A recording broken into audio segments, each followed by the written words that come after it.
Dear students, myself Naveed Ahmed, I'm here to teach you biology for grade 12. We were discussing chapter number 23 and today's topic of discussion is improved traits in transgenic plants. हम किस तरह से technique को किया, कौन कौन सी improvements की, इन सब को अंडरस्टैंड करने के लिए चलते हैं लाइट बोर्ड की तरफ. Students, we have agriculture plant with improved traits, यानी कि हम अभी जो डिस्कस करने जा रहे हैं, हम डिफरेंट एग्रीकल्चर प्लांट्स को देखेंगे और ये एग्रीकल्चर प्लांट्स ऐसे हैं जिनकी हमने ट्रेड्स इम्प्रूव की हैं. With improved traits, improved characters भी कह सकते हैं, इम्प्रूव्ड ट्रेड्स भी कह सकते हैं, यानी कि ये ऐसे प्लांट्स हैं जिनकी हमने ट्रेड्स को क्या किया है, इम्प्रूव किया है. स्टूडेंट्स, ट्रेड्स को हम कैसे इम्प्रूव कर सकते हैं, और स्पेसिफिकली एग्रीकल्चर प्लांट की बात की जाए तो एग्रीकल्चर प्लांट्स में हम कहते हैं कॉटन, कॉर्न, पोटैटो, सोयाबीन. अब ये ऐसे प्लांट्स हैं हम कहते हैं जिनको हमने हर्बिसाइड और इंसेक्ट प्रेडेशन रेजिस्टेंट बनाया है. We make them resistant to herbicide, we make them resistant either to herbicides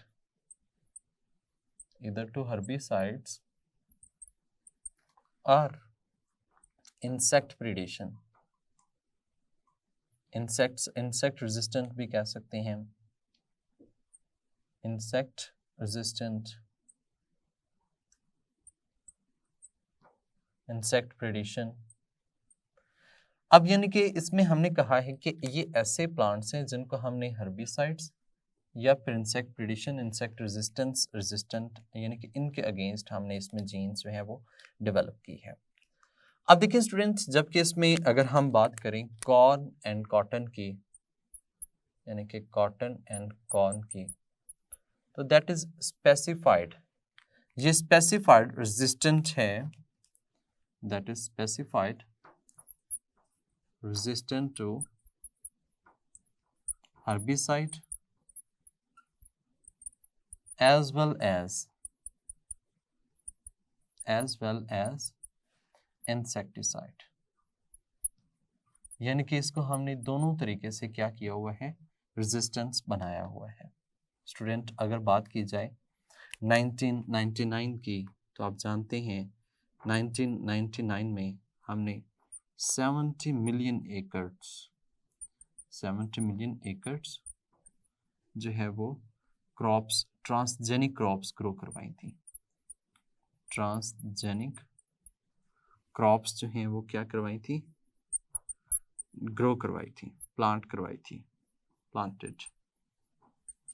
And you know that in next 5 years, अगले जो 5 साल हैं, हमने कहा था that are going to be triples, वो क्या हो जाएंगे, 3x हो जाएंगे, और you can say that triple हो जाएंगे. ठीक है, यानी कि 3 गुना हम कह सकते हैं कि ये अगले आने वाले 5 सालों में होने वाली थी, और you can say that these are going to be triple, ये जो है वो ट्रिपल होंगे, यानी कितनी ज़्यादा हम कह सकते हैं कि ये डुप्लीकेट कर गई थी आगे आने वाले 3 सालों के अंदर. सो स्टूडेंट, हमने विद पैसेज ऑफ टाइम हमने ट्रांसजेनिक प्लांट्स को बनाया, और ट्रांसजेनिक प्लांट्स को जब हम बना लेते हैं specifically insect resistant, herbicide resistant, तो इस तरह से जब हम प्लांट्स ग्रो करवाते हैं तो हमें कुछ एडवांटेज मिलते हैं, कुछ बेनिफिट्स मिलते हैं. अब बेनिफिट्स की क्या मिल सकते हैं? नंबर 1, हम कह सकते हैं कि ऐसी प्लांट्स जो जहाँ पे हमने इंसेक्टिसाइड, हर्बिसाइड्स को कंट्रोल कर लिया है, तो वो ज़मीन जो है उसके लिए लेस टिलेज रिक्वायर्ड होती है. टिलेज होता है preparation of land for cultivation, तो इतनी ज़्यादा हमें वो कल्टीवेशन करने की ज़रूरत नहीं पड़ेगी. That can also minimize erosion, minimized soil erosion हमसे कहते हैं. ये सॉइल इरोजन जो है उसको भी क्या कर चुका है, मिनिमाइज कर चुका है. तो ये हमें इससे एडवांटेज जो है वो मिल सकता है। स्टूडेंट्स, हमारे पास डिफरेंट प्लांट्स हैं। अब ये प्लांट्स ऐसे हैं जिसमें हमने कहा कि ये जो प्लांट्स इस तरह के हैं that have improved agriculture traits, यानी कि ऐसे प्लांट्स हैं जिनमें हमने कहा कि these have improved agriculture traits, जिनमें हमने एग्रीकल्चर ट्रेड्स जो होती हैं उनको इम्प्रूव किया है। जबकि ये ऐसे प्लांट्स हैं जिसमें हमने इम्प्रूव किया है उसकी फूड क्वालिटी ट्रेड्स को, इम्प्रूव्ड फूड क्वालिटी ट्रेड्स, यानी कि हमने इसमें फूड क्वालिटी ट्रेड्स जो हैं उसमें इम्प्रूव किया है। स्टूडेंट, इसकी बात की जाए तो इसमें हम ये कहते हैं कि हर्बिसाइड रेजिस्टेंस है। अब इसमें wheat, rice, sugar beets, canola, ये ऐसे हैं जो हर्बिसाइड रेजिस्टेंस है, यानी कि हर्ब्स होते हैं वो यहाँ पे ग्रो नहीं होने देते। साल्ट टॉलरेंट स्टूडेंट ऐसे कह सकते हैं कि अगर सॉइल में काफ़ी ज़्यादा साल्ट है या फिर वाटर के अंदर साल्ट है तो ये साल्ट को बर्दाश्त कर सकते हैं, यानी कि अगर हम इसको मेरीन वाटर भी प्रोवाइड करते हैं दे कैन ऑल्सो ग्रो, उसमें भी ये क्या कर सकते हैं, ग्रो कर सकते हैं। तो सीरियल्स में वीट, कॉर्न इस तरह से है, राइस और शुगर केन जो है ये साल्ट रेजिस्टेंट हमने बनाए हैं। ड्रॉट रेजिस्टेंस का मतलब ये है कि अगर हम उनको पानी प्रोवाइड नहीं करते दे कैन स्टिल सर्वाइव, वो फिर भी क्या कर सकते हैं, सर्वाइव कर सकते हैं। इसमें भी सीरियल्स आ जाते हैं, राइस है, शुगर केन्स हैं जो इसमें इन्वॉल्व होते हैं। स्टूडेंट, सेम एज दिस अगर हम कोल्ड टॉलरेंट की बात करें, कोल्ड टॉलरेंट का मतलब ये है कि ये जो ठंड है उसको क्या कर सकते हैं, बर्दाश्त कर सकते हैं। तो इसमें भी सीरियल्स, राइस, शुगर केन्स तरह के प्लांट्स हमने बनाए हैं। इम्प्रूव्स यील्ड हम कहते हैं पैदावार को, तो वो जो पैदावार बढ़ानी होती है that can also be increase of cereals, rice, corn, cotton etcetera. अगर हम वुड पल्प को इंक्रीज करना चाहते हैं, उसको मॉडिफाई करना चाहते हैं, that can be performed in different trees, तो ये डिफरेंट ट्रीज के अंदर ये काम प्रोसीड हो सकता है। हम इस तरह से इम्प्रूव फूड क्वालिटी ट्रेड्स का मतलब कि उसका कंटेंट कैसे है। जैसे fatty acid and oil content की बात करें तो कॉर्न एंड सोयाबीन में इम्प्रूव किया जा सकता है। प्रोटीन्स, स्टार्च की बात करें तो उसमें cereals, potato, soybean, rice, corn, जबकि आप जानते हैं सीरियल्स में से स्टार्च होती है, पोटैटोज में भी स्टार्च होती है, जबकि राइस में भी स्टार्च है, और सोयाबीन और उसकी बात करें तो उसमें प्रोटीन कंटेंट भी होता है, तो इसको हम मॉडिफाई कर सकते हैं, चेंज कर सकते हैं। अमाइनो एसिड कंटेंट की बात करें तो कॉर्न में और सोयाबीन में हम अमाइनो एसिड्स को भी चेंज कर सकते हैं, उसकी भी क्वालिटी को वेरी कर सकते हैं। डिजीज प्रोटेक्टेड प्लांट्स, यानी कि हम उनको डिजीज होने से प्रिवेंट करते हैं, प्रोटेक्ट करते हैं, तो वीट है, कॉर्न है, पोटैटोज हैं, इस तरह के डिफरेंट प्लांट्स होते हैं उनको हम क्या कर सकते हैं, मॉडिफाई कर सकते हैं, उनकी ट्रेड्स को हम मॉडिफाई कर सकते हैं। Students, we have also improved other many traits and how we can improve these traits और हमने उनको कैसे improve किया, that will be discussed in next light board. Students, अभी हमने डिस्कस किया था agriculture plants with improve traits में हमने इम्प्रूव्ड एग्रीकल्चर ट्रेड्स और फिर हमने इम्प्रूव्ड फूड क्वालिटी ट्रेड्स जो हैं उनको डिस्कस किया था। यानी कि हमने इसमें देखा था कि अगर हम ये ऐसे बना लेते हैं तो हमें बहुत ज़्यादा बेनिफिट्स हो सकते हैं। अब लेट्स सपोज कि हम उनमें से एक प्लांट ऐसा बनाना चाहते हैं which is salt tolerant. Salt tolerant का मतलब ये है कि ज़मीन में, सॉइल में जितना भी साल्ट हो उसको बर्दाश्त करें और ये इजीली अच्छे तरीके से ग्रो करके बेटर इम्प्रूवमेंट जो है वो हमें प्रोवाइड करें। तो साल्ट टॉलरेंट प्लांट्स जो हैं ये भी बनाए जा सकते हैं। अब साल्ट टॉलरेंट प्लांट्स कैसे बनाए जा सकते हैं, इनको हम किस तरह से कर सकते हैं? स्टूडेंट्स, अगर देखा जाए ना तो हम एक प्लांट डेवलप कर चुके हैं जिसको हम अरेबिडोप्सिस, ये जो प्लांट है इसको हमने साल्ट टॉलरेंट बनाया है। हमने कैसे बनाया है? हमने इसमें एक सिंगल जीन को इंट्रोड्यूस किया है। सिंगल जीन को क्या किया है? इंट्रोड्यूस किया है। दिस सिंगल जीन जो हमने इसमें इंट्रोड्यूस की है उसमें एक चीज़ मॉडिफाई की है। क्या चीज़ मॉडिफाई की है? इसमें एक चैनल प्रोटीन्स होती हैं। हमने इसमें एक चैनल प्रोटीन को क्या किया है? मैनिपुलेट किया है। स्टूडेंट, ये चैनल प्रोटीन कैसी प्रोटीन चैनल प्रोटीन होती है? That is present in the vacuole. ये किस में एग्जिस्ट कर रही है? वैक्यूल में एग्जिस्ट करती है, वैक्यूल में। और वैक्यूल में that is responsible to pump or you can say that sodium and potassium ions, but not potassium here. This is pumping proton ions across vacuole membrane. ये जो है ये वैक्यूल मेम्ब्रेन के अक्रॉस ऐसे कर रही है। स्टूडेंट इससे क्या होगा? इससे होगा ये कि जो प्लांट है, जैसे कि मैं एक बात करूं, एक प्लांट सेल है, ये इस तरह से प्लांट सेल, इस प्लांट सेल के अंदर ये वैक्यूल एग्जिस्ट कर रहे हैं। इस वैक्यूल के अंदर यहाँ पे ये पंप बन जाएं, ये पंप जो हैं वो बहुत ज़्यादा बन जाएं। अब ये जो पंप होते हैं इनका काम क्या है? इनका काम है जी बाहर की कंटेंट से सोडियम आयंस और पोटेशियम जो हाइड्रोजन आयंस हैं इनको वैक्यूल के अंदर लेकर आना। तो ये बाहर वाले कंटेंट को कहाँ पर लेकर आएंगे? इसके अंदर लेकर आएंगे, सोडियम को भी और हाइड्रोजन को भी। इस तरह से इस सेल जो है, सेल का इंटरनल एनवायरनमेंट, सेल का जो इंटरनल एनवायरनमेंट है वो कैसा बन जाएगा? सेल का internal environment will become hypertonic, hypertonic बन जाएगा। जबकि बाहर अगर जैसा भी एनवायरनमेंट है, लेट्स सपोज के बाहर हम क्या लेते हैं, एक्सटर्नल एनवायरनमेंट जो है वो सेलाइन एनवायरनमेंट है। सेलाइन एनवायरनमेंट हम कहते हैं जिसमें साल्ट की कंसंट्रेशन क्या होती है? ज़्यादा होती है। जब साल्ट की कंसंट्रेशन ज़्यादा है तो यहाँ पे बेसिकली तो है सेलाइन एनवायरनमेंट, लेकिन इनसाइड हमने हाइड्रोजन और सोडियम आयंस को पंप कर करके कैसा बना लिया? हाइपरटोनिक। तो इस रेफरेंस से अगर बात की जाए तो एक्सटर्नल एनवायरनमेंट जो है वो किस तरह का बन जाएगा? हाइपोटोनिक बन जाएगा। So water will move inside not outside. इस तरह से ये प्लांट्स जो हैं वो सर्वाइव करते हैं। ये वो सेम मैकेनिज्म है जो हम हेलोफाइट्स में यूज़ करते हैं। किस में यूज़ करते हैं? हेलोफाइट्स में यूज़ करते हैं। हेलोफाइट्स एक नेचुरल प्लांट होते हैं जो कि सेलाइन एनवायरनमेंट में सर्वाइव करते हैं। इन प्लांट्स के अंदर भी यही मैकेनिज्म है कि ये जो प्लांट सेल होते हैं, प्लांट सेल अपने इंटरनल एनवायरनमेंट जो होता है उसको क्या बना लेते हैं? हाइपरटोनिक बना लेते हैं। एक्सटर्नल एनवायरनमेंट हाइपरटोनिक होता है जिसकी वजह से प्लांट सेल जो है वो इजीली सर्वाइव करता है। अब इस तरह से देखा जाए तो ये सेलानाइजेशन का इफेक्ट जो है उसको हम क्या कर सकते हैं? सेलानाइजेशन इफेक्ट जो है इसको हम क्या कर सकते हैं? रिड्यूस कर सकते हैं, हम इसको ख़त्म कर सकते हैं। आप ऐसे भी कह सकते हैं with the help of this gene.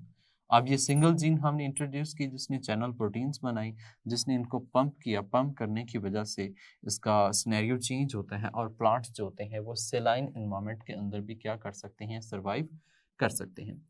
Student अगर देखा जाए ना तो सेलाइनाइजेशन की वजह से, यानी कि सेलाइन एनवायरनमेंट की वजह से, सेलाइन एनवायरनमेंट की वजह से ओवरऑल अगर देखा जाए तकरीबन को 50% इरिगेशन प्लांट्स जो थे वो इफेक्ट हो रहे थे। यानी कि अगर देखा जाए तो हम यहाँ पे ये कह सकते हैं कि ओवरऑल 50% ऑलमोस्ट प्लांट्स जो हैं, प्लांट्स की इरिगेशन जो है वो क्या हो चुकी है? रिड्यूस्ड हो चुकी है ड्यू टू दिस इफेक्ट, इस इफेक्ट की वजह से। लेकिन अगर हम इस तरह से सेलाइन टॉलरेंट यानी कि साल्ट टॉलरेंट प्लांट बना लेते हैं, एक तो हमने कहा कि हम इसमें साल्ट टॉलरेंट प्लांट बना लेते हैं, साल्ट टॉलरेंट के साथ साथ हम इनको कोल्ड टॉलरेंट भी बना सकते हैं, जो हम कह सकते हैं ठंड को बर्दाश्त कर सकते हैं। इस तरह से हम ड्रॉट का मतलब होता है खुश्की को बर्दाश्त करने वाले प्लांट्स जो होते हैं, ऐसे टॉलरेंट भी बना सकते हैं। तो ऐसे अगर हम प्लांट्स बना लेते हैं तो हमारी यील्ड बहुत तरीकों से क्या हो सकती है? इम्प्रूव हो सकती है। यानी कि we can produce enough yield. हम क्या प्रोड्यूस कर सकते हैं? Enough yield that can support the world's population if double in 2050। यानी कि सोचा ये जाता है ना कि अगर हमारी जो वर्ल्ड पॉपुलेशन है, जो वर्ल्ड पॉपुलेशन है that is going to be double, ये डबल होने वाली है in next almost about 2050 years में। आजकल यू नो दैट 2022 जो है वो चल रहा है, तो ये 2050 में ऑलमोस्ट कहा गया है कि दैट शुड बी डबल। ये ऑलमोस्ट जो है वो डबल हो जाएगी। जितनी ज़्यादा पॉपुलेशन इंक्रीज करेगी डेफिनेटली उतनी ही फूड की प्रोडक्शन भी क्या होगी? ज़्यादा रिक्वायर्ड होगी। सो यहाँ पे हम कह सकते हैं कि फूड की रिक्वायरमेंट जो है उसको फुलफिल करने के लिए हम इतनी को यील्ड, इतनी को पैदावार बना सकते हैं अगर हम इनको salt tolerant, cold tolerant, drought tolerant plants develop कर लेते हैं, ट्रांसजेनिक प्लांट्स बना लेते हैं। सो हमारे पास इसकी इनफ पैदावार आ जाएगी जिससे हम वर्ल्ड्स पूरी पॉपुलेशन को जो है वो फूड क्या कर सकते हैं, प्रोवाइड कर सकते हैं। स्टूडेंट, हम फूड के अंदर फूड क्वांटिटी जो है, फूड ट्रेड्स जो होती हैं उनको भी क्या कर सकते हैं, इम्प्रूव कर सकते हैं। We can improve food quality of food, food traits जो हैं उनको भी इम्प्रूव कर सकते हैं। मिसाल के तौर पर हम यहाँ पे एक एग्जांपल ले रहे हैं जैसे कि सोयाबीन है। अब देखिए स्टूडेंट, जो सोयाबीन है, यू नो दैट कि that is responsible to produce mono unsaturated fatty acids, mono unsaturated fatty acids produce कर रही है, मोनो अनसैचुरेटेड फैटी एसिड्स इससे प्रोड्यूस हो रही हैं।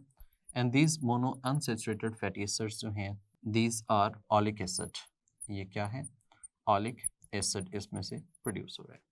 स्टूडेंट, इसी के डेरिवेटिव भी हम इससे बना सकते हैं, लाइक दैट इसी के डेरिवेटिव्स की बात की जाए तो यहाँ पे हम वर्नोलिक एसिड भी बना सकते हैं। वर्नोलिक एसिड जो इसी की एक डेरिवेटिव है, वर्नोलिक एसिड, और इसमें से रिसिनोलिक एसिड, रिसिनोलिक एसिड ये हम बना सकते हैं।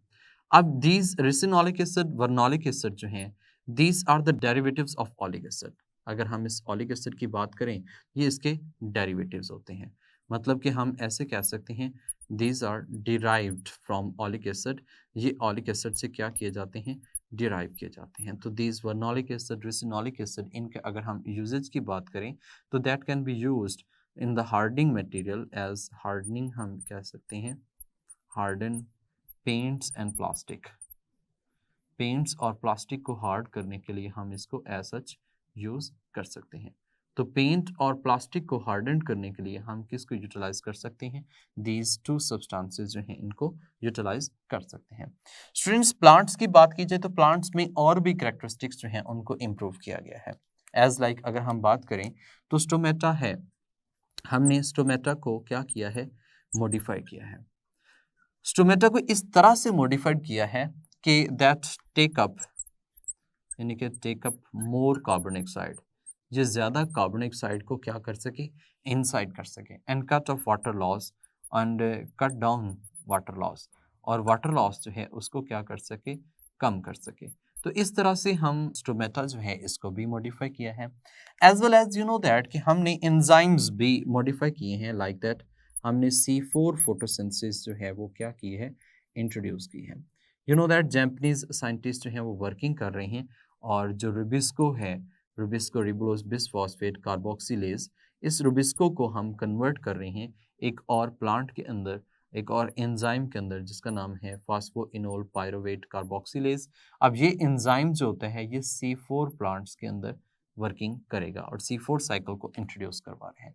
स्टूडेंट, जो पेप्को है that can work better in hot and dry conditions, जितनी मर्जी हॉट एंड ड्राई कंडीशंस हो उसमें क्या कर सकता है, बेहतर तरीके से रोल परफॉर्म कर सकता है। तो इस तरह से हम कह सकते हैं कि ये C4 प्लांट सिंथेसिस जो है ये भी बनाई गई है जिससे हम एग्रीकल्चर प्लांट्स के अंदर क्या कर सकते हैं, इंप्रूवमेंट्स कर सकते हैं। तो इस तरह से और भी बहुत से वर्किंग जो है वो कंटिन्यूस है जिससे हम बेटर इम्प्रूव ट्रेड्स जो हैं उनको डेवलप कर सकते हैं। Students, we have biotechnological products, production of products, यानी कि हमने बायोटेक्नोलॉजी की मदद से बहुत से ट्रांसजेनिक प्लांट्स बनाए, ट्रांसजेनिक एनिमल्स बनाए। तो हमने देखना यह है कि हम कौन सी प्रोडक्ट्स की प्रोडक्शन की है और हम उनसे क्या बेनिफिट्स ले चुके हैं और फर्दर क्या ले सकते हैं। तो टॉपिक का नाम है प्रोडक्शन ऑफ प्रोडक्ट्स, चैप्टर का आखिरी टॉपिक है और इसमें ओवरऑल उसने समराइज किया है कि that's benefit we are getting from it, हम ये बेनिफिट्स इससे ले रहे हैं।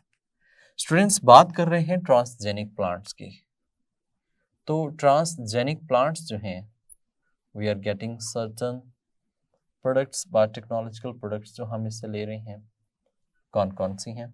नंबर 1, हम ह्यूमन हार्मोन इससे ऑब्टेन कर रहे हैं, ऐसे हार्मोन जो इंसान को बेनिफिट प्रोवाइड करते हैं।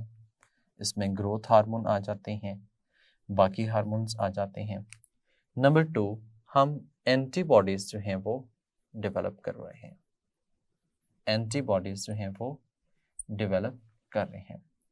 Students, you know that antibodies जो होती हैं that is utilized to treat a specific disorder, हम स्पेसिफिक डिसऑर्डर को ट्रीट करने के लिए इनको डायरेक्टली तौर पे यूटिलाइज कर सकते हैं।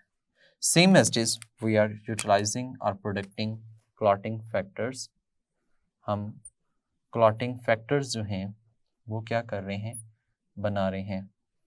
अब ये क्लॉटिंग फैक्टर्स जो हैं डिफरेंट पर्पस के लिए इस्तेमाल किए जा सकते हैं। इसी तरह से रिसेंटली जो हमने डिस्कस किया क्विनीन, इस तरह के मुख्तलिफ और प्रोडक्ट्स हैं जो हम ऑब्टेन कर रहे हैं। स्टूडेंट्स, ट्रांसजेनिक प्लांट्स जो हैं और भी बेनिफिशियल हैं, लाइक दैट हमने इसमें एक सोयाबीन प्लांट बनाते हैं, सोयाबीन प्लांट, और इससे हम ऐसी प्रोडक्ट्स लेते हैं which is responsible to treat genital herpes, जो कि जेनिटल हर्पीज को ट्रीट करने के लिए यूटिलाइज होती है। सेम एज इट इज हम कॉर्न से ऐसी एंटीबॉडीज बना रहे हैं, कॉर्न से ऐसी एंटीबॉडीज बना रहे हैं।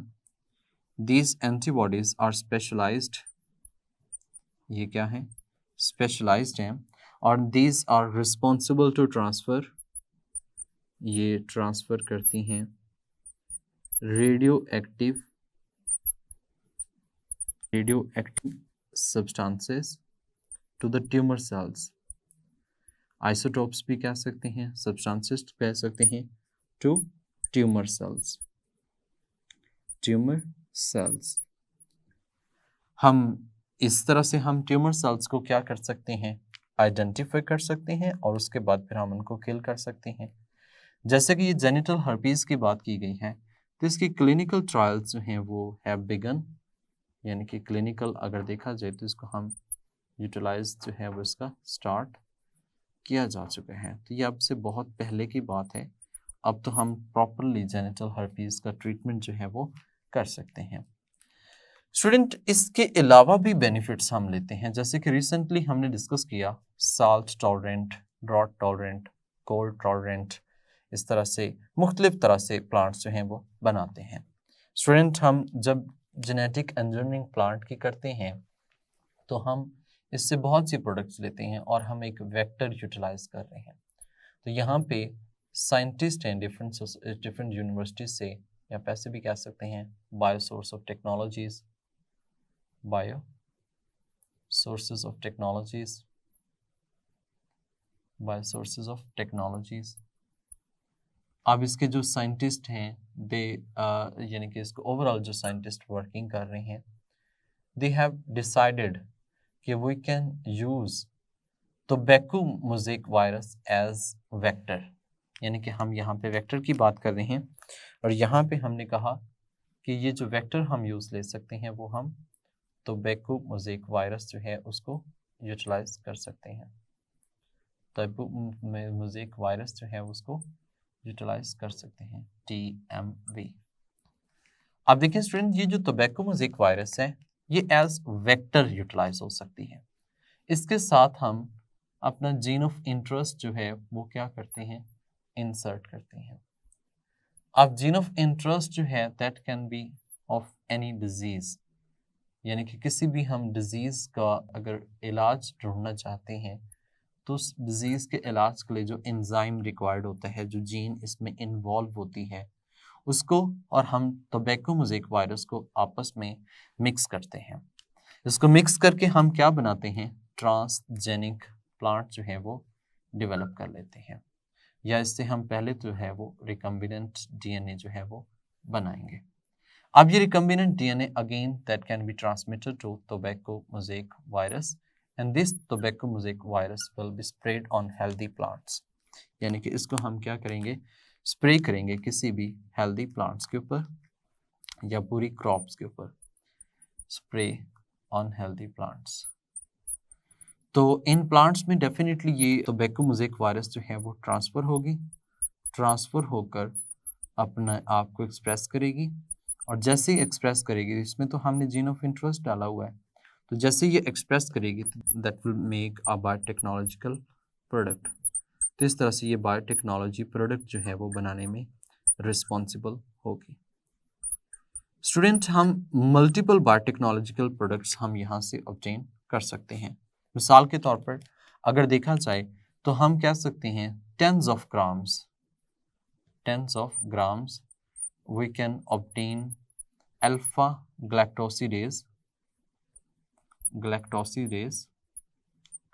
ये एक एंजाइम है which can be utilize to treat, यानी कि इससे हम कर सकते हैं ट्रीट कर सकते हैं लाइसोसोमल स्टोरेज डिजीजेस, उनको हम प्रोटेक्ट कर सकते हैं।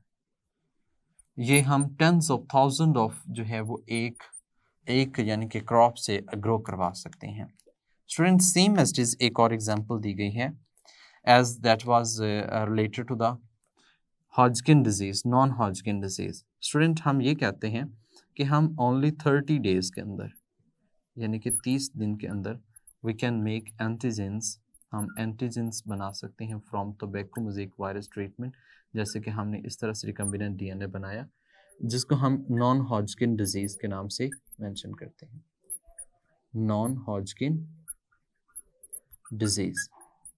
इसके ट्रीटमेंट के लिए हम जस्ट एंड ओनली 30 डेज के अंदर यानी 30 दिन के अंदर इसके अगेंस्ट जो है वो एंटीजेंस बना सकते हैं that can treat non Hodgkin disease, जो कि नॉन हॉजकिन डिजीज़ को क्या कर सकते हैं, ट्रीट कर सकते हैं। तो स्टूडेंट, इस तरह से हम एक वेक्टर टोबैको मोज़ेक वेक्टर को जो है वो यूटिलाइज करते हुए वी कैन बाईपास कर सकते हैं the technique of tissue culture, यानी कि इसमें हमें टिश्यू कल्चर करने की ज़रूरत ही नहीं पड़ेगी क्योंकि हम as it is millions of plants के ऊपर एक ही वक्त में क्या कर सकते हैं, स्प्रे कर सकते हैं। जब स्प्रे कर सकते हैं तो उनसे हम अपनी बायोटेक्नोलॉजिकल प्रोडक्ट जो है वो ऑब्टेन कर सकते हैं। तो that is the production of products. इसके अलावा अगर हम एनिमल्स की बात करें तो we have a multiple products जो हम उनसे भी ऑब्टेन करते हैं। So certain MCQs short questions can be asked from these topics. You should prepare MCQ and short question only from this chapter because there's no any long questions can be obtained from this chapter. इस पूरे chapter से कोई long question तो है नहीं, सिर्फ MCQs और short questions हैं जो आपने बहुत अच्छे तरीके से प्रिपेयर करने हैं।